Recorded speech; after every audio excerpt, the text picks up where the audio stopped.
இந்த free fire விளாட ஆரம்பிச்சது போதும் என் மான மரியாதையெல்லாம் போகுது. என்ன ரெடி பண்றான்னு ஒரு வார்த்தை தான் சொன்னேன்.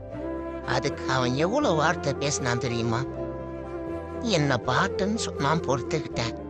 நூபுன்னு சொன்னான், பரவாயில்லன்னு அதையும் தாங்கிக்கிட்டேன். நீ என்ன எதுக்குடா கேம் விளாடுற அப்படி இப்படின்னு வாய்க்கு வந்த மாதிரி எல்லாம் பேசினான். இவ்வளவு பேச்சு வாங்கிட்டு நம்ம ரிவை வந்து விளாடுமாடான்னு தோணுச்சு.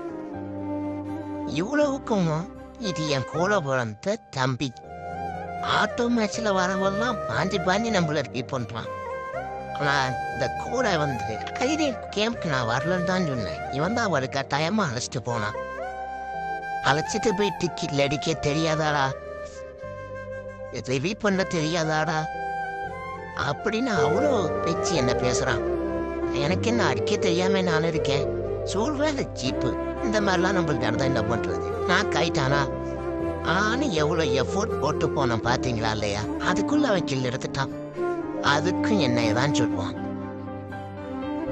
அதையும் மீறி மைக் ஆஃப் பண்ணி வச்சுட்டு ஒரு கில்லடி பொண்ணு பார்த்தா நம்ம கூட வந்தது நம்மளுக்கும் அதை விட ஒரு பெரிய பைத்தியமா இருக்கும்.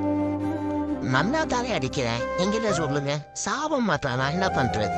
வேற வழி எனக்கு தெரியல. அவன் எனிமி கார்லயே ஏறிட்டேன். கூட வந்ததே உதவி பண்ண மாட்டேது. எனிமி மட்டும் உதவி பண்ணுவானா கொண்டு போய் கோத்து விட்டுட்டான். ரத்தனை கூட டவுன் அடிக்கணும்னா இன்னைக்கு எவ்வளமா பேசுவான். அதனால அந்த கருப்பசாமியை உடம்புக்குள்ள வந்த மாதிரி அடிச்சு போய் அடிச்சேன். அதுக்கும் எல்லாம் பாட்டு அதை அடிச்சுட்டேன்னு சொல்லுவோம். இவ்வளவுதான்.